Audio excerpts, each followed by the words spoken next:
जेवून अजून तासभर सुद्धा झालेला नसतो, तरी पण काहीतरी सतत खायची इच्छा होते. चिप्स, चॉकलेट्स, बिस्किट्स, काहीतरी गोड, काही नसलं तरी गुळाचा खडा तरी तोंडात टाकावासा वाटतो. हे का होतं जाणून घेऊया आजच्या व्हिडिओमध्ये. आपल्याला वाटतं माझा स्वतःवर कंट्रोलच नाहीये, मी वीकच आहे.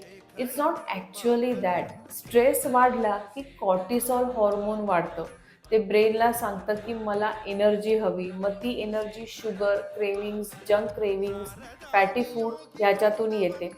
ग्रेलिन हॉर्मोन तुमची भूक वाढवतं आणि लेप्टिन हॉर्मोन तुम्हाला पोट भरल्याचं सिग्नल देतं. जर स्ट्रेस वाढलेला असेल तर ग्रेलिन आणि लेप्टिन दोन्हीचं बॅलन्स बिघडतं.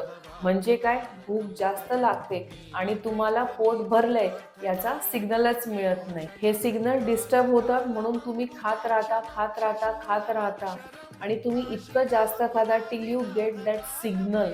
म्हणूनच कॉर्टिसॉल किंवा स्ट्रेस वाढलं की तुम्ही सतत खाता, सतत तुम्हाला खायची इच्छा होते आणि तुम्हाला ब्रेनकडून तो सिग्नल इतका लेट मिळतो की by the time you have already eaten so much of fatty and high calorie food. म्हणूनच ह्या हॉर्मोन्सना बॅलन्स करायला शिकायचं, म्हणजे क्रेविंग्स कमी होतात, मन शांत होतं आणि क्रेविंग्स कंट्रोल पण होतात.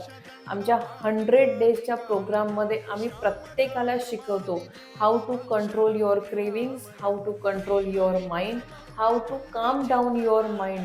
कारण मन शांत असेल तर वेट लॉस सोपं होतं with simple and easy diet. जर तुम्हाला पण हा 100 दिवसांचा प्रोग्राम करायचा असेल तर comment mind in the comment section and I will send you all the details.